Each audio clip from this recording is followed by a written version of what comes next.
हाय students, edition new classes में आपका स्वागत है। तो मैं आशा करता हूँ सभी अच्छे होंगे। चलिए भाई, तो आज की वीडियो होगी हमारी 12th क्लास के कुछ ऑब्जेक्टिव टाइप क्वेश्चन है रसायन विज्ञान पेपर से, ठीक है ना। तो यहाँ पर जो हम तैयारी कराएंगे आपको यूपी बोर्ड के 2023 के रसायन विज्ञान के पेपर में जो इम्पोर्टेंट क्वेश्चन लगने वाले हैं उनकी, ठीक है ना। चलिए भाई, तो इस तैयारी में आप लोगों को क्वेश्चनों पर अच्छे से ध्यान देना है और कभी भी आपको अगर क्वेश्चन ऐसा मिलता है देखने के लिए तो आप सही आंसर वहाँ पर क्लिक कर देंगे, ठीक है। चलिए, पहला ही क्वेश्चन हमारा क्या कहता है, निम्नलिखित में से किसके जलीय विलयन का क्वथनांक सबसे अधिक होगा। चलिए भाई, अगर मैं बात कर लेता हूँ यहाँ पर किसकी भैया, क्वथनांक की, तो यहाँ पर जो कह रहा है कि जलीय विलयन का क्वथनांक सबसे अधिक होगा, तो यहाँ पर हमारा नॉर्मल क्या है, क्वेश्चन में जो क्वथनांक आया है क्वथनांक सबसे अधिक होगा, तो बेटे क्वथनांक आ जाए या क्वथनांक उन्नयन आ जाए, क्या हो सकता है, क्वथनांक क्या जाए, उन्नयन आ जाए, क्या जाए भैया, उन्नयन आ जाए, तो क्वथनांक उन्नयन आ जाए या हमारा क्वथनांक अधिक आ जाए, या फिर हमारा आ सकता है यहाँ पर हिमांक अवनमन, क्या आ सकता है, हिमांक अवनमन, ठीक है, या फिर हमारा आ सकता है यहाँ पर परासरण दाब, क्या आ सकता है भैया, परासरण दाब। ये सब क्या है, हमारी कोलिगेटिव प्रॉपर्टी है, तो इनसे अक्सर क्वेश्चन लग जाता है। तो ये सब क्या है, हमारे अनुसंख्य गुणधर्म, क्या है बेटे, अनुसंख्य गुण धर्म बोल सकते हैं, गुण बोल देंगे, ठीक है। तो अनुसंख्य गुण जो होते हैं वो किस पर डिपेंड करते हैं भैया, अणुओं की संख्या या आयनों पर निर्भर करते हैं, आयनों की संख्या पर, ये इसकी प्रॉपर्टी है, तो आयनों की संख्या पर डिपेंड करते हैं। तो ग्लूकोज ऑक्सीजन के अंदर जो 1% ग्लूकोज एक्वस दिया है या फिर 1% यूरिया एक्वस दिया है बेटे, तो हम यहाँ से कॉमन कह सकते हैं कि ये तो हमारे क्या हो जाएंगे, क्रॉस हो जाएंगे। क्यों क्रॉस हो जाएंगे, क्योंकि यहाँ पर इन दोनों का आयनन नहीं होगा, ये कोई आयन नहीं देंगे, बचे ये दोनों 1% NaCl और 1% CaCl2। तो अब मैं इन दोनों का आयनन करके देख लेता हूँ। तो NaCl का जब मैं आयनन करता हूँ तो ये देता है Na पॉजिटिव और Cl नेगेटिव देता है, और CaCl2 का मैं आयनन करता हूँ तो ये क्या देगा मेरा, Ca2 पॉजिटिव और Cl नेगेटिव। कितने Cl हैं भैया, 2। सब में 1% ऑक्सीजन आया है, इससे देखकर घबराना नहीं है, इससे कोई मतलब नहीं है आपका। चलिए, अब हम लोग यहाँ से देखते हैं कि इसमें टोटल आयनों की संख्या कितनी हुई, 2, क्योंकि एक Cl नेगेटिव एक Na पॉजिटिव। इसमें आयनों की संख्या कितनी है भैया, 2 Cl नेगेटिव हैं और एक क्या है, Ca2 पॉजिटिव है। तो यहाँ आयनों की संख्या कितनी होगी भैया, हमारी 3 होगी। तो जिसमें ज़्यादा आयन होंगे उसका ही क्या होगा, क्वथनांक सबसे अधिक होगा, या क्वथनांक उन्नयन सबसे अधिक होगा। या फिर हम कह सकते हैं अगर हिमांक अवनमन को क्वेश्चन लेकर आ जाए तो भी ऑप्शन यही आएगा, परासरण दाब को लेकर आ जाए तो भी ऑप्शन यही आएगा, ठीक है ना। चलिए नेक्स्ट क्वेश्चन चलते हैं। अगला क्वेश्चन हमारा कहता है HF HCl HBr और किसमें भैया, HI की अम्लीय सामर्थ्य का बढ़ता क्रम सही कौन सा है, ठीक है। चलिए, HF HCl HBr में एक बात ध्यान रखेंगे, तो हाइड्रोजन के जो फ्लोराइड होते हैं इनकी जो अम्लता डिपेंड करती है वो किस पर करती है भैया, बंध वियोजन एंथैल्पी पर। और बंध वियोजन एंथैल्पी किसकी ज़्यादा होती है, HF की, उससे कम किसकी होती है, HCl की, उससे कम किसकी होती है, HBr की, और उससे कम होती है HI की। किसकी होती है बेटे, HI की। तो अब हम यहाँ से कॉमन कह सकते हैं जिसकी बंध एंथैल्पी सबसे ज़्यादा है तो इसका मतलब उसका बंध देरी से टूटेगा, और जिसकी बंध एंथैल्पी क्या है, सबसे कम है, ये मैंने लिखा है यहाँ पर बंध एंथैल्पी का क्रम, क्या लिखा है भैया, बंध एंथैल्पी, ठीक है। तो बंध एंथैल्पी का क्रम है यहाँ पर। तो मैं अम्लता की बात करूँ तो जिसका भी बंध एंथैल्पी ज़्यादा कम होगी भैया उसका बंध बहुत जल्दी टूटेगा, क्योंकि कम होने का मतलब जल्दी टूटना। तो यहाँ पर सबसे ज़्यादा प्रबल अम्ल जो होगा वो कौन होगा, HI, उससे कम होगा HBr, उससे कम होगा HCl, और उससे कम होगा हमारा HF। तो कॉमन से हम कह सकते हैं, अब हमारा कौन सा आंसर इससे मैच करता है, ज़रा देख लेते हैं। ऑप्शन A, B, C और हमारा क्या है, D। तो HI HBr HCl HF, तो हमारा D आंसर होगा इसका सही। चलिए नेक्स्ट क्वेश्चन, XeF4 की रचना क्या है, संरचना क्या है, ठीक है ना, XeF4 की। चले, तो यहाँ पर क्या आएगा हमारा, रेखीय, पिरामिड, अष्टफलकीय, वर्ग समतलीय, ठीक है। तो अब हमें क्या करना है इसमें, तो हमें देख लेना है यहाँ पर Xe क्या है, XeF4, ठीक है। तो इसका हम संकरण निकाल सकते हैं, संकरण से हम इसकी संरचना का पता लगा सकते हैं, ठीक है ना। जो इसमें संकरण होगा तो संकरण से हमें पता चल जाएगा, कैसे, चलो देखते हैं। अब हमारे XE जो है ये किस वर्ग से है भैया, हमारा नोबल गैसेस से है। नोबल गैसेस में जो आउटर सेल में इलेक्ट्रॉन होते हैं, मैं नॉर्मल ऐसे ही बता दूं आपको, अगर कोई नोबल गैस आती है तो उसके आउटर सेल में इलेक्ट्रॉन कितने होते हैं, 8 होते हैं। और F जो है हमारा ये हैलोजन फैमिली से है, तो इसके वैलेंसी सेल में इलेक्ट्रॉन कितने होंगे भैया, 7 होंगे। तो अब मुझे टोटल XeF4 में वैलेंसी इलेक्ट्रॉन देखने हैं। XE के कितने हो गए हमारे 8 प्लस F के कितने हो गए 4 इंटू कितना आ जाएगा 7, ठीक है ना। 8 प्लस 7 चौक कितना हो गया 28 और टोटल हमारे आगे 36। तो मैं आपको बता दूं संकरण निकालने की विधि क्या होती है। यदि आपके टोटल किसी भी अणु में वैलेंसी इलेक्ट्रॉन 8 से कम है या फिर 8 है तो 2 से डिवाइड करेंगे, और अगर आपके 8 से ज़्यादा हैं तो आप किससे डिवाइड करेंगे भैया, 8 से डिवाइड करेंगे। तो 36 को 8 से आपने डिवाइड किया तो 8 चौक 32 हो गया हमारा, तो 36, 6 में से 2 4 बचेंगे। तो अब अगर हमारा शेषफल क्या बचता है, 2 से ज़्यादा बचता है तो हमें पुनः 2 से भाग देना होता है, तो 2 दूनी 4, ठीक है ना। अब तो हमारा कोई शेष नहीं बच रहा है, तो मैं दोनों भागफलों को जोड़ दूंगा। टोटल कितना आया 6, और 6 भागफल होने पर हमारा जो संकरण आएगा इसका मतलब 1s 3p और 2d, तो ये मेरा हाइब्रिडाइजेशन होगा, संकरण। क्या होगा बेटे, संकरण। अब sp3d2 का मतलब हो गया 1s 3p और 2d के क्या हो गए हमारे संकर कक्षक हो गए। अब हमें यहाँ क्या देखना है, अगर हमारे संकर कक्षक हमारे कितने हैं, यहाँ पर 6 हैं, तो संकरण के आधार पर हमारी जो ज्यामिति होनी चाहिए, तो आप एकदम क्या करोगे, संरचना पर भागोगे जी अष्टफलकीय होनी चाहिए। नहीं भैया, sp3d2 पर संरचना तो अष्टफलकीय होगी, बट यहाँ पर देखो XeF4 में सबसे कॉमन बात क्या है, बंध केवल कितने फ्लोरीन परमाणु बना रहे हैं, Xe के साथ 4 बना रहे हैं। तो इसका मतलब मैं कह सकता हूँ कि यदि मैं संकर कक्षकों की बात करूँ तो संकर कक्षक हमारे कितने हैं, 1 2 3 4 5, 1 2 3 4 5 6। तो 6 का मतलब ये पता चल जाता है, 6 में 4 तो हमारे क्या हैं, फ्लोरीन है। क्या है बेटे, फ्लोरीन है। तो इनमें तो फ्लोरीन क्या कर रहे हैं, ओवरलैपिंग कर रहे हैं, बट बाकी जो हमारे पास 2 बचते हैं इनमें क्या है, पहले से उपस्थित इलेक्ट्रॉन है, जिन्हें हम लोन पेयर इलेक्ट्रॉन कहते हैं। तो अगर हम संरचना की बात करें तो जीनोन, फ्लोरीन, एक फ्लोरीन इधर, ठीक है ना, एक फ्लोरीन इधर और एक फ्लोरीन इधर, ठीक है। तो अब मैं यहाँ से कह सकता हूँ कि अगर मेरे फ्लोरीन फ्लोरीन बॉन्ड बना रहे हैं तो ये क्या है, मेरे लोन पेयर हैं। क्या है, मेरे लोन पेयर। तो लोन पेयर क्या करेंगे, अगर मैं आकृति ज्यामिति की बात करूं या संरचना की बात करूं तो अष्टफलकीय होनी चाहिए, बट इसके कारण विकृत होकर कैसी रह जाती है भैया, समतल वर्गाकार। कैसी रह जाएगी, समतल वर्गाकार। तो डी आंसर मेरा क्या होगा, यहाँ से करेक्ट होगा। ठीक है भाई, इतना क्लियर हो जाता है। नेक्स्ट चलते हैं अगला क्वेश्चन। तो क्वेश्चन नंबर 4 क्या है, संकुल। संकुल हमारा क्या है, ये CONH3 की होल 6 बड़ा ब्रैकेट बंद Cl2 से विलयन में कितने आयन उत्पन्न होंगे। ठीक है,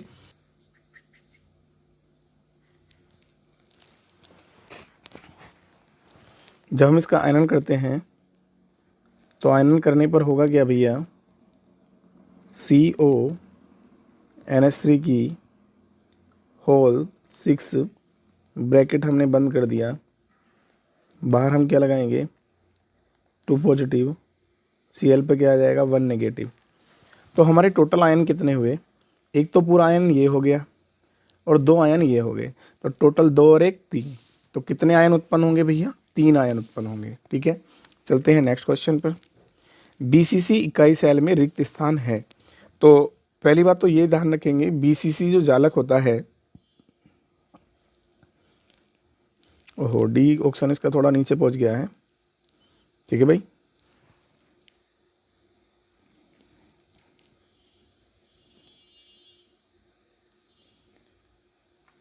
तो डी ऑप्शन थोड़ा नीचे जा रहा है इसका, है ना। चलो कोई बात नहीं, देख लेते हैं। BCC जालक में क्या पूछ रहा है, रिक्त स्थान पूछ रहा है। तो रिक्त स्थान जब हमारा क्लियर होगा, पहले हमें पता होना चाहिए BCC में संकुलन क्षमता कितनी है। तो बेटे BCC में संकुलन क्षमता आपने पढ़ा है लगभग कितनी % होती है, 68% होती है, जो आपने निकाल के देखी है। तो अब 68% का मतलब हो गया 100 में से 68% तो क्या है, हमारे एटम क्लोज हैं, घटाएंगे तो शेष जो बचेगा हमारा 2, और इधर कितना बचा हमारा 4। ठीक है, तो कितना बचेगा हमारा 3। तो हम लोग कह सकते हैं यहाँ से कि इसमें जो 32% है वो क्या होगा भैया, रिक्त स्थान होगा।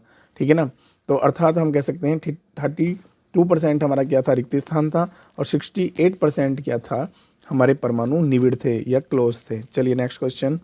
अगला क्वेश्चन क्या कहता है, निम्नलिखित में से कौन सा कोलाइड विलयन नहीं है। ठीक है ना भाई, कोलाइड विलयन का मतलब क्या होता है, कोलाइड विलयन का मतलब होता है एक विषमांगी तंत्र, और विषमांगी तंत्र का मतलब एक पदार्थ दूसरे पदार्थ में क्या होता है, परिक्षेपित होता है। अर्थात हम कह सकते हैं वो कोई क्या नहीं बनाता, सामांगी मिश्रण नहीं बनाता। तो बेटे रक्त भी हमारा कोलाइड है, पनीर भी हमारा कोलाइड है, धुआं भी हमारा कोलाइड है। वायु का वायु में जो मिश्रण होता है वो कभी कोलाइड नहीं होता। तो यहाँ पर नहीं ऑप्शन कह रहा है, तो इसका आंसर हो जाएगा ये। 7 कह रहा है फिनोल को सांद्र नाइट्रिक अम्ल के साथ गर्म करने पर प्राप्त होता है। फिनोल क्या है भैया हमारा, OH। और कंसंट्रेट क्या करा रहे हैं हम लोग, HNO3 के साथ क्रिया करा रहे हैं, किसकी प्रेजेंट में, कंसंट्रेट H2SO4 की प्रेजेंट में। तो हमारा क्या जाएगा भैया, फिनोल का नाइट्रिक अम्ल जो होगा हमारा 1 नहीं 3 टाइम होगा। तो यहाँ पर OH रहेगा, एक बार NO2 यहाँ जाएगा, एक बार यहाँ पर जाएगा और एक बार यहाँ पर जाएगा, मतलब ऑर्था पैरा कंडीशन पे। तो 3 बार जब हमने नाइट्रीकरण कराया है तो हम कॉमन से यहाँ से कह सकते हैं इसका नाम क्या होगा, TNP या क्या कहेंगे, पिक्रिक एसिड। 2 ठीक है ना, 2,4,6 ट्राई नाइट्रोफिनोल या पिक्रिक एसिड के नाम से इसको जाना जाता है। तो ऑप्शन क्या होगा हमारा, बी होगा। चलिए, प्रथम कोटि की अभिक्रिया के वेग स्थिरांक की इकाई है। ठीक है, प्रथम कोटि की अभिक्रिया के वेग स्थिरांक की इकाई। ठीक है, तो हमारे पास क्या होता है, तो इसकी इकाई निकालना है। प्रथम कोटि मतलब n बराबर कह दिया है उसने 1।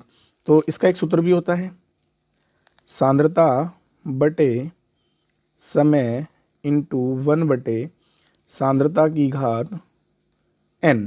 ठीक है, n बराबर वैल्यू कितनी है हमारी 1। तो सांद्रता का मात्रक क्या होता है, मोल। ठीक है बेटा, प्रति क्या होता है, लीटर, बटे समय का मात्रक क्या होता है, सेकंड, इंटू 1 बटे मोल। ठीक है ना, प्रति लीटर की घात 1 का मतलब तो 1 ही हो गया। अब हमें ध्यान देना है, मोल से तो मोल कैंसिल हो जाएगा, लीटर से लीटर कैंसिल हो जाएगा। ठीक है ना, बच्चा कौन, सेकंड। सेकंड जब ऊपर जाएगा तो सेकंड क्या हो जाएगा हमारा, सेकंड इनवर्स हो जाएगा। तो इसका ऑप्शन हमारा क्या जाता है, देखो आपसे यहाँ पर n बराबर मैंने 1 के लिए बता दिया है, आंसर हमारा बी हो गया है। n बराबर 1 के लिए आ जाए, n बराबर 2 के लिए आ जाए, जिसके लिए भी आए आप n की वैल्यू कहाँ रख देंगे, यहाँ रख देंगे। 1 का मान तो यहाँ पर 1 ही था। ठीक है, चलिए आगे कह रहा है 360 ग्राम जल में जल के मोल होंगे। बिल्कुल बढ़िया भैया, मोल बराबर होता है, सूत्र सीधा में बताना है, मोल बराबर द्रव्यमान बटे क्या होता है, मोलर द्रव्यमान होता है। क्या होता है भैया, मोलर द्रव्यमान होता है। ठीक है, चलिए अब मोल बराबर क्या आ गया हमारा, द्रव्यमान कितना है 360 ग्राम, और जल का मोल द्रव्यमान मतलब जल का सूत्र होता है H2O। 2 इंटू H का मान 1 प्लस O का मान कितना है 16। ठीक है ना, 2 एकम 2, टोटल कितना आ जाएगा 18। ठीक है, अब 18 यहाँ पर हमने रख दिया, 18 दूनी 36। ठीक है ना, 20। तो कुल मिला के हम कह सकते हैं यहाँ से 20 मोल होंगे। कितने होंगे भैया, 20 मोल। चलिए, निम्नलिखित में से किसके अणु के केंद्र व परमाणु पर लोन पेयर इलेक्ट्रॉन होता है। ठीक है ना, केंद्र परमाणु पर बोल सकते हैं, वह अगर हम यहाँ से क्रॉस करते हैं कोई दिक्कत नहीं है, केंद्र परमाणु पर लोन पेयर इलेक्ट्रॉन होगा। ठीक है भैया, चलिए Cl, अब हमारे पास Cl2 क्या है, एक मॉलिक्यूल है, केंद्र परमाणु बोल रहा है, केंद्र परमाणु पर कह रहा है। अब केंद्र परमाणु का मतलब क्या है, ऐसा मॉलिक्यूल जिसमें केंद्र परमाणु आ रहा हो। Cl तो एक मॉलिक्यूल है, इसका तो मतलब नहीं बनता, जबकि Cl पे मॉलिक्यूल पे होते हैं। ठीक है ना, अब कार्बन है, कार्बन से हाइड्रोजन है, यहाँ पर क्या है Cl है, बाकी Cl है, बाकी Cl है, ये क्या हो गया हमारा, क्लोरोफॉर्म हो गया। ठीक है ना, क्या हो गया, क्लोरोफॉर्म। उसके बाद आता है हमारा NH3, H और H, इस पे लोन पेयर होता है। ठीक है ना, अगर अगले ऑप्शन की बात करूँ मैं इसकी डी की, तो CH4 में क्या जाएगा, कार्बन से H, H, H और H आ जाएगा। तो बताओ, तो हमारा नाइट्रोजन परमाणु पर क्या है, लोन पेयर प्रेजेंट है। ठीक है ना, तो इसका सही ऑप्शन क्या होगा, सी होगा। ठीक है, चलिए Cl2 में तो केंद्र परमाणु बने रहा है क्योंकि वो तो मॉलिक्यूल है। ठीक है ना, क्या है, अणु है, और उसमें कोई केंद्र परमाणु नहीं बन रहा। ठीक है, चलो आगे चलते हैं हम नेक्स्ट आगे। चलिए अगला क्वेश्चन क्या है हमारा, DNA में कौन सा क्षारक उपस्थित नहीं है। DNA में कौन सा क्षारक उपस्थित नहीं है, DNA भाई ध्यान देंगे, ATCG, एडेनोसिन, थायमिन, साइटोसिन और गाउनिन। ठीक है ना, उसके बाद आगे आते हैं हमारे AUCG। तो बेटे ये तो होते हैं हमारे RNA में, किस में होते हैं बेटे, RNA में। और ये होते हैं हमारे किस में भैया, डीएनए में। किस में होते हैं भैया, डीएनए में। तो हम यहाँ से कह सकते हैं क्या, कॉमन सी बात क्या है कि यहाँ पर डीएनए में ऐसा कौन सा क्षारक है जो उपस्थित है। भाई ए सी जी तो कॉमन सब में है, अब बचे कौन, कंपेयर ये वाले दोनों, ठीक है ना। टी से और यू से अंतर आएगा, थायमिन और यूरेसिल से। तो डीएनए में कौन सा होता है भैया, थायमिन होता है, और जबकि आरएनए में कौन सा होता है, यूरेसिल होता है। तो डीएनए में कौन सा क्षारक उपस्थित नहीं है, तो कौन सा नहीं है, यूरेसिल नहीं उपस्थित हो सकता, क्योंकि ए भी होगा, जी भी होगा, और ए भी होगा, जी भी होगा, और कौन सा होगा हमारा भैया, टी भी होगा। ओके, चलिए आगे चलते हैं हम लोग। क्रिएटिन प्रोटीन उपस्थित होता है भैया। क्रिएटिन प्रोटीन जो होता है वो बाल में भी होता है, ऊन में भी होता है, रेशम में भी होता है, तो ऑप्शन आ जाएगा सभी में। चलिए नेक्स्ट कह रहा है हिंस वर्ग अभिकर्मक है। भाई हिंस वर्ग अभिकर्मक का सूत्र होता है हमारा C6H5SO, ठीक है ना, SO2Cl, ठीक है। तो SO2Cl हो जाएगा, तो इसमें ऑप्शन हमारा जाएगा सी। चलिए आगे क्वेश्चन, सबसे स्थायी हाइड्राइड है बेटे, नाइट्रोजन परिवार के सारे एलिमेंट हैं ये, NPASSB, ठीक है ना। और वर्ग में हम नीचे चलते हैं, ध्यान रखना इनके हाइड्राइडों का स्थायित्व क्या होता है भैया, वर्ग में हाइड्राइडो का स्थायित्व क्या भैया, स्थायित्व क्या होता है, घटता है। क्या होता है भैया, घटता है। चलिए तो कॉमन से मैं कह सकता हूँ यहाँ से, अगर स्थायित्व घटेगा तो वर्ग नाइट्रोजन का हाइड्राइड NH3 है, तो सबसे ज़्यादा स्थायी कौन सा होगा, NH3 होगा। चलिए आगे नेक्स्ट चलते हैं, अगला क्वेश्चन, निम्न में से कौन सा यौगिक आइडोफॉर्म परीक्षण नहीं देता। Very very most important question है ये, ठीक है ना, ध्यान रखना।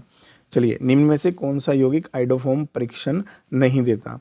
तो पहली बात तो याद रखेंगे कि आइडोफॉर्म परीक्षण देते कौन कौन से, या तो देंगे जिस CH3CH2OH, या देगा कौन भैया, CH3CHO। उसके बाद जिनके अंदर क्या रहा हो भैया, हम कह सकते हैं या तो क्या रहा हो 2 ON आ रहा हो, या फिर क्या रहा हो 2 OL आ रहा हो। क्या रहा हो भैया, 2 OL। तो 2 ON 2 OL देख लेते हैं हम लोग। एथेनॉल पहले वाला हमारा ये आइडोफॉर्म परीक्षण देगा, बिल्कुल। इसमें आ जाइए 1 नंबर, 2 नंबर, 3 नंबर। 3 नंबर का मतलब है प्रोपे, और CO के लिए लगाते हैं नॉन, तो इसका मतलब ये भी देगा। चलते हैं नेक्स्ट आगे। ओके फॉर्मल्डिहाइड, यही कुछ लॉजिकल है, इसका मतलब ये नहीं देगा, क्योंकि इसमें भी नंबर डालेंगे हम इधर से 1 2 3 4, और 4 के लिए आएगा ब्यूटेनॉन 2, ठीक है भैया। तो हमारे क्या होंगे, डी भी देगा, ए भी देगा, बी भी देगा, बट कौन नहीं देगा, हमारा सी नहीं देगा। चलते हैं आगे। ग्रिग्नार्ड अभिकर्मक कार्बन डाइऑक्साइड के साथ अभिक्रिया करके देता है भैया। ग्रिग्नार्ड अभिकर्मक का सूत्र RMgX होता है, और कार्बन डाइऑक्साइड मान लेते हैं O double bond C double bond O, क्रिया किससे कराएंगे भैया, RMgX से, ठीक है। तो कॉमन सी बात क्या है कि हमें ये बॉन्ड को विस्थापन इधर करना है, और इधर क्या हो जाएगा, डिस्ट्रीब्यूट हो जाएगा इसमें R बॉन्ड O, ठीक है, R बॉन्ड O, सॉरी ये नहीं भाई, R, ठीक है। R किससे कनेक्ट होगा हमारा, C से, और C के साथ इसको मैं ऊपर लेके जा रहा हूँ, डबल बॉन्ड O, और इधर क्या है O हमारा, O के साथ कौन एडजस्ट हो जाएगा, MgBr। फिर इसका हाइड्रोलाइसिस कराएंगे HOH के साथ, तो MgBrOH हमारा बाहर चला जाएगा। शेष बचा क्या हमारा भैया, RCOOH, RCOOH। तो इसका मतलब क्या होगा हमारा, C ऑप्शन होगा। उसके बाद चलते हैं, अगला क्वेश्चन हमारा कहता है द्विदंती लिगैंड का उदाहरण है, ठीक है भाई, द्विदंती लिगैंड का उदाहरण है। तो द्विदंती लिगैंड का उदाहरण हमारा क्या है यहाँ पर भाई, CN में 1 इलेक्ट्रॉन दाता है, SCN हमारा उभयदंती है, ठीक है। उसके बाद EDT क्या है हमारा, ये कह सकते हैं हम मतलब पोलीडेंट, मतलब बहुदंती है। तो एथिलीन डाइएमीन का सूत्र होता है हमारा क्या भैया, NH2 bond CH2 bond CH2 bond NH2, ठीक है ना, एथिलीन डाइएमीन, ठीक है। तो इसका मतलब क्या जाएगा हमारा, C आंसर आ जाएगा। चलते हैं नेक्स्ट क्वेश्चन।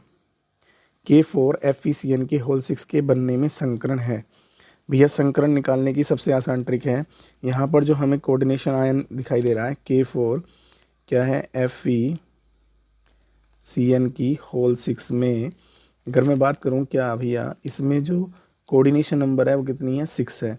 और कोऑर्डिनेशन नंबर 6 देखने के बाद ही हमें पता जाता है संकरण क्या होगा हमारा, sp3d2 या फिर होगा d2sp3। क्या होगा, या तो sp3d2 होगा या फिर होगा d2sp3। ठीक है, चलिए तो हम कॉमन सी बात कह सकते हैं यहाँ पर हमारा संकरण क्या होगा, d2sp3। चलिए आगे चलते हैं, नेक्स्ट क्वेश्चन। निम्नलिखित में से या निम्न में से किसका चुंबकीय आघूर्ण अधिकतम होगा। तो बेटे इस क्वेश्चन को सोल्व करना है आपको। तो इसको सोल्व करने के लिए सबसे पहले इस बात पर ध्यान देना है कि इसका ऑप्शन कह रहा है हमारा Zn2 positive, Sc2 positive, Cu2 positive, Mn2 positive. जब तक आपको ये नहीं पता चलेगा किस में डी इलेक्ट्रॉन सबसे ज़्यादा है, जिसमें डी इलेक्ट्रॉन सबसे ज़्यादा होंगे उसका चुंबकीय आघूर्ण सबसे ज़्यादा होगा। चलो देख लेते हैं, Zn2 पॉजिटिव में डी क्या आएंगे, 10 आएंगे, मगर डी इलेक्ट्रॉन भी अनपेयर्ड होने चाहिए। क्या होने चाहिए भैया, अयुग्मित होने चाहिए। चलिए Sc3 पॉजिटिव में देख लेते हैं। 3 पॉजिटिव में इसका मतलब यहाँ पर तो D0 आएगा, इसमें D10 आया है। Cu2 पॉजिटिव में D9 आएगा और Mn पॉजिटिव में हमारा क्या आएगा, Mn पॉजिटिव में आएगा तो D5 आएगा। ठीक है, तो अनपेड इलेक्ट्रॉन का हमें पता चल जाता है। D में भर लेते हैं कक्षक में इलेक्ट्रॉन, कितने हैं, 10 हैं, 1 2 10 हो गए, 0 का कोई मतलब नहीं है।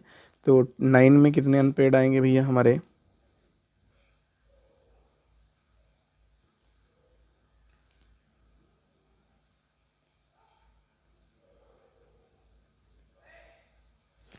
तो भैया हमारे 9 में 1 अनपेड है, वहाँ पर सब पेड हैं, और 5 में मेरे 5 अनपेड हैं। तो जिसमें इलेक्ट्रॉन अनपेड ज़्यादा होंगे डी ऑर्बिटल में उसका ही क्या होगा, चुंबकीय आघूर्ण ज़्यादा होगा। तो सिंपल सी बात है, ऑप्शन हमारा डी क्लिक हो जाता है। यहाँ से चलते हैं आगे। किसी विलयन का प्रासरण दाब किस संबंध द्वारा प्रदर्शित किया जाता है। अभी किसी विलयन का प्रासरण दाब, अब पाई बराबर किसके होता है, CRT के होता है, या फिर पाई की जगह पी भी यूज कर सकते हैं। पी बराबर क्या जाएगा, CRT। ठीक है, चलो देखते हैं हमारा। तो P बराबर CRT यहाँ पर कहीं नहीं दिखाया है, वो पूछ रहा है सीधा P बराबर RT बटे C, P बराबर RT बटे C। अब कॉमन सी बात क्या है हमारा, यदि हम C को यहाँ से उठाएं तो P बटे C बराबर किसके हो जाएगा, RT के हो जाएगा। तो इस ऑप्शन पे हम मैच कर लेते हैं, तो संबंध द्वारा प्रदर्शित किया जाता है। तो हमारा सही आंसर होगा P बटे C बराबर RT। ठीक है, चलिए आगे, यही संबंध सही है क्योंकि पाई बराबर CRT के होता है या P बराबर CRT के होता है। यहाँ P बराबर सबके बटे में दे रखा है, इसमें भी, इसमें भी, इसमें भी, बस यही क्वेश्चन हमारा क्या होगा, आंसर सही होगा। चलते हैं नेक्स्ट। फास्जीन का मतलब फास्जीन है, तो भैया फास्जीन बनती कब है ये भी मैं बता देता हूँ। क्लोरोफॉर्म जो होता है हमारा, ये वायु के संपर्क में आकर क्या देता है, फास्जीन गैस देता है, COCl2। ठीक है, तो फास्जीन का सूत्र हो गया हमारा COCl2। चलिए नेक्स्ट क्वेश्चन। एल्किल हैलाइडों की क्रियाशीलता का घटता क्रम है। ठीक है भाई, एल्किल हैलाइड, एल्किल हैलाइड का मतलब है R बॉन्ड I मान लेते हैं, R बॉन्ड Cl या Br मान लिया, R बॉन्ड और R बॉन्ड F। ठीक है, कौन सा बंध आसानी से टूटेगा भैया, R बॉन्ड I का जल्दी टूटेगा। ठीक है, तो सबसे ज़्यादा कौन होगा क्रियाशील, R बॉन्ड I होगा। तो चलिए R बॉन्ड I जो है हमारा सबसे ज़्यादा क्रियाशील होगा, उससे कम R बॉन्ड Br होगा। तो ऑप्शन C हमारा यहाँ पर क्लिक हो जाएगा।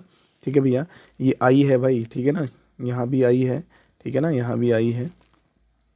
चलिए उसके बाद चलते हैं हम नेक्स्ट।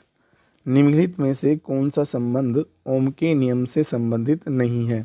बिल्कुल सिंपल है भैया, जब V प्रपोजनल किसके होता है, I के होता है, तो V बराबर किसके होता है, IR या RI के हो सकता है, कह सकते हैं ना हम IR या RI। ठीक है, तो कॉमन क्या है यहाँ पर, पहला भी ऑप्शन सही है, V बराबर RI भी सही है। अगर हमारा R कहाँ जाएगा भैया, अगर मेरा I चाहे तो मतलब R जाएगा यहाँ से, तो B के बटे में जाएगा, तो इसका मतलब संबंध नहीं है, यही संबंध सही नहीं है। क्योंकि अगर RI जाता है तो V बटे किसके जाएगा, I बराबर किसके हो जाएगा, R के हो जाएगा। इसका मतलब ये भी सही है, तो इसका मतलब कौन सा सही नहीं है, C ऑप्शन आंसर इसका होगा। ठीक है बेटे, वो पूछ रहा है नहीं है, ये ध्यान रखना, नहीं का मतलब ये सही नहीं है, बाकी सब सही है। तो निम्नलिखित में से कौन सा यौगिक फैलिंग विलयन को अपचयित नहीं करता? इंपॉर्टेंट क्वेश्चन है भैया। फैलिंग विलयन को अपचयित करने वाला क्वेश्चन मतलब ये कौन सा यौगिक नहीं है? तो फैलिंग विलयन को वही अपचयित करते हैं जिसमें CHO ग्रुप एक तरह से होता है, प्रेजेंट होता है। तो अगर मैं बात करूँ फॉर्मल्डिहाइड में, तो यहाँ पर CHO ग्रुप की गिनती में ये आएगा, ठीक है, फॉर्मिक अम्ल में। अब फॉर्मल्डिहाइड में तो CHO है ही, एसिटिल्डिहाइड में भी CHO है, एसिटिक अम्ल में नहीं है, इसका मतलब ये अपचयित नहीं करता। आगे चलते हैं। निम्न में से कौन सा आयन रंगीन आयन होगा? रंगहीन कह रहा है बेटे, कलरलेस कह रहा है, वो रंगहीन आयन होगा, ठीक है। तो रंगहीन आयन वही होगा जिसके डी क्या होंगे भैया, या तो डी 0 होगा या फिर डी में कितने इलेक्ट्रॉन्स होंगे, 10 होंगे, वही कलरलेस होगा। देखो Fe3 पॉजिटिव कोई ऑक्सीजन नहीं बनता है, Cu2 पॉजिटिव कोई ऑक्सीजन नहीं बनता है, Cu कोबाल्ट मतलब कि ये 3 पॉजिटिव, ये छोटा होगा यहाँ पर, कोबाल्ट है ये, कोबाल्ट छोटा हो 3 पॉजिटिव, और इसमें भी कोई ऑक्सीजन नहीं बनता है। तो ऑक्सीजन हमारा सीधा आ जाएगा Cu2 पॉजिटिव, क्योंकि Cu पॉजिटिव में जो इलेक्ट्रॉन आएंगे D10 आएंगे 1 पॉजिटिव में, क्योंकि 2 पॉजिटिव में आएंगे कितने भैया, इसमें आएंगे D9, ठीक है ना, और इसमें कितने आएंगे D10। चलो आगे चलते हैं। हैलोजनों की इलेक्ट्रॉन बनता का सही क्रम। भैया हैलोजनों की इलेक्ट्रॉन बनता का सही क्रम जो होता है वो इसमें ऑप्शन सी होगा। क्यों? क्योंकि फ्लोरीन की जो इलेक्ट्रॉन बनता होती है वो Cl से क्या होती है भैया, फ्लोरीन की Cl से क्या होती है, ज़्यादा होती है, और बाकी ब्रोमीन आयोडीन से क्या होती है, मतलब कि फ्लोरीन से कॉमन सी बात है कि आप लोग अंदाज़ा लगाओगे FCl Bri, तो आप क्या होगे, इलेक्ट्रॉन बंधुता क्या होती है, वर्ग में घटती है। बट वर्ग में घटती तो है, लेकिन याद रखना Cl से फ्लोरीन की इलेक्ट्रॉन बंधुता क्या होती है, कम होती है, इसलिए ऑप्शन क्या आएगा हमारा, सी आएगा। चलते हैं आगे। एक संक्रमण तत्व का इलेक्ट्रॉनिक विन्यास 4s2 3d3 है, तो 4s का मतलब ये हो गया और d का मतलब ये हो गया, ठीक है भैया। 4s में इलेक्ट्रॉन कितने हैं, 2, और d में कितने हैं, 3। चलिए कॉमन से क्या कह रहा है वो, इसकी संभावित ऑक्सीजन संख्या। भैया मेन बात तो ये है कि ये वैलेंसी सेल से अगर पूरे 2 इलेक्ट्रॉन्स निकालता है तो प्लस की 2 शो करेगा, 2 यहाँ से निकाले 1 यहाँ से निकाले तो प्लस 3 शो करेगा, 2 यहाँ से और 2 यहाँ से तो प्लस 4 शो करेगा, 2 ये और तीनों के तीनों ये निकालते प्लस 5 शो करेगा। इसका मतलब डी ऑप्शन इसका सही होगा। आगे चलते हैं नेक्स्ट। ब्राउन रिंग टेस्ट देते हैं। भैया ब्राउन रिंग टेस्ट वही देंगे जो नाइट्रेट आयन जिनमें प्रेजेंट होंगे। चलिए यहाँ पर ऑप्शन सी हमारा आ जाएगा। निम्नलिखित में से कौन सा अम्लीय ऑक्साइड है? बिल्कुल बढ़िया आंसर है भाई। इसका क्वेश्चन जो है आपको अक्सर लग सकता है, ध्यान देना, अच्छा क्वेश्चन है भाई। जितने भी हमारे पास ऑक्साइड होते हैं, धातु ऑक्साइड जो होते हैं, अधिकतर कुछ अपवाद भी हैं, ये ज़रूर मत मान लेना। धातु ऑक्साइड जो ये अब जब तुम पढ़ोगे अपनी बुक में, तो धातु ऑक्साइड जो होते हैं हमारे कैसे होते हैं, क्षारकीय होते हैं। कैसे होते हैं भैया? क्षारकीय होते हैं। लेकिन यहाँ पर हमारे क्या है, सारे धातु ऑक्साइड हैं, और वो पूछ रहा है निम्नलिखित में से कौन सा अम्लीय ऑक्साइड है। तो भैया सारे धातु हैं हमारे, Na2O CaO Ba वेरियम धातु, तो इसका मतलब हमारा ऑप्शन क्या आ जाएगा, डी आ जाएगा। इसमें कोई सा भी ऑक्साइड हमारा क्या नहीं है, अम्लीय नहीं है, क्योंकि अम्लीय ऑक्साइड जो होते हैं वो किसके होते हैं, अधातु ऑक्साइड के होते हैं। बट यहाँ तो सभी धातु के ऑक्साइड है। चलते हैं नेक्स्ट। एल्कोहल से ईथर का बनना अभिक्रिया है। भैया एल्कोहल से ईथर का बनना जो होता है, एथिल एल्कोहल के निर्जलीकरण से ईथर बनता है, और वो कौन सी अभिक्रिया होती है भैया, SN2 होती है। चलिए Cr की K3Cr C2O4 की होल थ्राइज में समन्वय संख्या। बेटे समन्वय संख्या का मतलब होता है कोऑर्डिनेशन नंबर या उपसह संयोजन संख्या। अब लीगैंड कितने हैं हमारे, 3 जुड़े हैं, लेकिन ये जो लीगैंड है हमारा C2O4 ये द्विदंती है, तो कितनी होगी, कोऑर्डिनेशन नंबर 6 हो गई। अब ऑक्सीजन संख्या हमें निकालनी है, तो निकाल सकते हैं हम, तो K3Cr C2O4 की होल थ्राइज, ठीक है भाई। अब क्या करेंगे, 3 इंटू के की +1 होती है, प्लस Cr की निकालनी है, इसकी x मान लेंगे, प्लस ये होल थ्राइज है C2O4 की 3 गुना C2O4 की -2 होती है, बराबर योग 0 आ जाएगा। 3 + x - 6 बराबर 0, तो 3 में से 6 जाएंगे, कितने बचेंगे, 6, x बराबर कितनी आ गई, 3। तो हमारा क्या होगा, समन्वय संख्या 6 होगी और ऑक्सीजन संख्या क्या होगी, +3 होगी। चलिए ये आंसर हमारा क्या हो जाता है, सही हो जाता है। कौन सा डाइसैकेराइड है? ठीक है बेटा, डाइसैकेराइड का मतलब होता है जिनके जलापटन से मोनोसैकेराइड की क्या अणु प्राप्त होते हैं, 2 इकाइयाँ प्राप्त होती हैं, C12H22O11। ये क्या हो सकती है, या तो ग्लूकोज हो सकती है, या फिर ये क्या हो सकती है हमारी, सुक्रोज हो सकती है, या फिर माल्टोस हो सकती है, या फिर लैक्टोस हो सकती है। तो यहाँ पर ऑप्शन ग्लूकोज मोनोसैकेराइड है, स्टार्च पोलोसैकेराइड है, और क्या बचा हमारा भैया, फ्रक्टोज हमारा क्या है, मोनोसैक्राइड है, तो सुक्रोज ऑप्शन हमारा होगा, यही डाइसैक्राइड है। चलिए H3PO4 अम्ल है, भैया ध्यान दो यहाँ पर H3PO4, ठीक है ना। H3PO4 में कितने अम्लीय आयन है हमारे, H के 3 है ना, तो इसकी जो नॉर्मल सी बात करूँ मैं कि तो इसकी क्षारकता कितनी होगी, कितने OH ग्रुप आएंगे इसकी स्ट्रक्चर में, 3 OH ग्रुप आएंगे, कितने OH ग्रुप आएंगे, 3, तो इसकी क्षारकता कितनी होगी भैया, 3, तो इसका मतलब क्या है, ये ट्राइबेसिक है। कैनिजारो अभिक्रिया में कौन सा अभिकर्मक भाग नहीं लेता, भैया कैनिजारो अभिक्रिया में कौन, कंसंट्रेट NaH या KOH भाग लेगा, लेकिन तनु जो लेता है वो किस में लेता है बेटे, एल्डोल संघनन में लेता है, तो इसका मतलब ये ऑप्शन क्या है, ये नहीं भाग लेगा। चलते हैं नेक्स्ट। निम्न में से कौन सा एक अनअपचयी शर्करा है, अनअपचयी शर्करा, ठीक है बेटा। अपचयी शर्करा और अनअपचयी शर्करा का मतलब क्या होता है कि जो अनअपचयी शर्करा होती हैं हमारी, जो फेलिंग विलियन और टॉलिन अभिकर्मक को क्या नहीं करती हैं, अपचयित नहीं करती हैं, मतलब फेलिंग टेस्ट और टॉलिन टेस्ट नहीं देती हैं। ग्लूकोज दे सकती है, फ्रक्टोज दे सकती है भैया, लैक्टोज दे सकती है, बट सुक्रोज नहीं दे सकती, ध्यान रखना। सुक्रोज का जो एल्डिहाइड ग्रुप का जो ऑक्सीजन परमाणु होता है वो बंद बनाने में, ग्लाइकोसाइडी बंद में भाग लेता है, इसलिए नहीं देती है। चलते हैं नेक्स्ट। रोजेनमुंड अपचयन द्वारा प्राप्त होता है, रोजेनमुंड अपचयन का मतलब होता है इसमें एसिल क्लोराइड होते हैं, लाइक दिस COCl मान लो चलो मैं, और इसका H2 के साथ अपचयन करा रहे हैं PD/BaSO4 की प्रेजेंट में। तो कॉमन सी बात क्या है, एक हाइड्रोजन परमाणु C को मिलने वाला है, एक यहाँ से बॉन्ड ब्रेक हो जाएगा, तो R बॉन्ड CHO बनेगा और रिमूव हो जाएगा यहाँ से HCl। तो हम यहाँ से कह सकते हैं ये क्या है, हमारा एल्डिहाइड है, तो एल्डिहाइड इसमें प्राप्त होंगे। पोटेशियम सल्फेट है, पोटेशियम सल्फेट क्या है भैया, K2SO4 है, जिसका आयनन करने पर क्या प्राप्त होगा, K पॉजिटिव और SO4 पे 2 निगेटिव। तो कॉमन क्या है यहाँ पर, ये इसका आयनन हो रहा है, तो ये कौन सा ठोस होगा, हमारा आयनिक ठोस ही होगा। चलिए CH3 की होल्थराइज बॉन्ड N है एक, क्या भैया, प्राथमिक एमीन, द्वितीयक एमीन और तृतीयक एमीन। CH3 की होल्थराइज N है, तो यहाँ नाइट्रोजन परमाणु से जुड़े हैं एल्किल ग्रुप CH3 और CH3, ठीक है बेटा।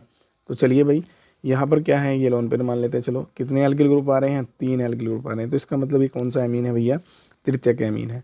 अगला क्वेश्चन कह रहा है 4 धातुएं ABCDE के मानक इलेक्ट्रोड विभव क्रम से A का मान लेते हैं 1.5 वोल्ट, B का मान लेते हैं -2.0 वोल्ट, C का मान लेते हैं +0.34 वोल्ट और D का मान लेते हैं 0.076 वोल्ट, ठीक है। अब चलिए यहाँ पर कॉमन सी बात हमें क्या देखनी है कि जो हमारे पास ऑप्शन में देखना है कि किसका इलेक्ट्रोड विभव क्या है, माइनस में जा रहा है बेटे, माइनस में ये 0.76 होगा, ठीक है। माइनस का कितना होगा, 0.76, ठीक है ना, यहाँ पे क्या आएगा, पॉइंट आएगा। चलिए अब हम बात कर लेते हैं क्या कि हमारे पास जो माइनस का है सबसे ज़्यादा किसका माइनस का है, भाई माइनस की वैल्यू सबसे ज़्यादा क्या है, माइनस के 2.0, तो माइनस में जो ज़्यादा वैल्यू आएगी हमारी कौन सी आएगी, पॉइंट वाली। अब यहाँ क्या है, माइनस का 0.76, तो जो माइनस की 0.20 है, और उसके बाद कौन सी है हमारी 0.076, उसके बाद फिर प्लस की हमारी 0.34 आएगी, और फिर प्लस की कितनी आएगी हमारी 1.5 आएगी, ठीक है। चलिए तो अगर मैं बात करता हूँ यहाँ पर क्या कि ये जो हमारा आंसर होगा, तो सबसे पहला ऑप्शन हमारा इसमें कौन सा आना चाहिए, जिसकी सक्रियता क्या होगी, घटते क्रम में कह रहा है ना, और सक्रियता घटते क्रम में कह रहा, तो सबसे ज़्यादा सक्रियता किसकी होगी, जिसके लिए माइनस का मान सबसे ज़्यादा है, और वो किसका है भैया, B का, और B से कम किसका है, D का, और D से कम किसका है भैया, C का, और C से कम किसकी सक्रियता होगी फिर A की। तो हमारा ऑप्शन क्या जाएगा, BDCA, ठीक है भाई। B की क्या है हमारी, B की जो अपचयन क्षमता है वो सबसे ज़्यादा माइनस में है, और जिसकी सबसे ज़्यादा माइनस में होगी उसकी सक्रियता सबसे ज़्यादा होगी, ठीक है भाई। क्योंकि -2.0 और माइनस का 0.76 में किसकी सबसे ज़्यादा माइनस मानी जाएगी, माइनस की 2.0 की मानी जाएगी, ठीक है ना। तो इसका पहला क्या होगा, सक्रियता सबसे ज़्यादा B की आई, फिर किसकी आएगी भैया, D की आएगी, किसकी आएगी, D की, उसके बाद क्योंकि ये माइनस में है वैल्यू, उसके बाद फिर कौन आता है हमारा, उसके बाद प्लस वाली वैल्यू जो कम हो प्लस में कौन है, वो C है, और सबसे ज़्यादा प्लस में किसकी है, A की है, तो इसका मतलब A की सक्रियता सबसे कम होगी। चलते हैं नेक्स्ट क्वेश्चन। एमाइड से एमीन बनाने में प्रयुक्त अभिकर्मक है, भैया एमाइड क्या होते हैं हमारे, देखो भाई यहाँ पर KOH आया है, यहाँ पर क्या आया है भैया, KOH आया है, इसके स्थान पर NaOH हो सकता है, ठीक है बेटा। और ब्रोमीन जल मतलब लिक्विड भी लिख सकते हैं यहाँ पर हम, जल, ठीक है ना, ब्रोमीन जल, ये मिस प्रिंट है। तो ब्रोमीन जल तथा KOH के साथ जब हम क्रिया कराते हैं तो एमाइड से एमीन बनने का मतलब क्या होता है, हमारी कौन सी अभिक्रिया है, हाफमैन ब्रोमाइड अभिक्रिया, ठीक है भाई। तो हाफमैन ब्रोमाइड अभिक्रिया में ब्रोमीन जल और NaOH की क्रिया से क्या बनता है, हमारे एमीन बनते हैं। चलिए नेक्स्ट क्वेश्चन। तो ये तो हमारा यहाँ तक कंप्लीट हो जाता है भैया। तो ये क्वेश्चन थे हमारे यहाँ तक ही। तो अब हम लोग बात कर लेते हैं नेक्स्ट। तो भाई मैंने जो आपको क्वेश्चन दिए हैं बहुत अच्छे तरीके से सोल्व करके बताए हैं, तो ज़रा इस तरह से आपको तैयारी करनी है। चलिए भाई, तो आज के लिए इतना ही, मिलते हैं फिर नेक्स्ट वीडियो में।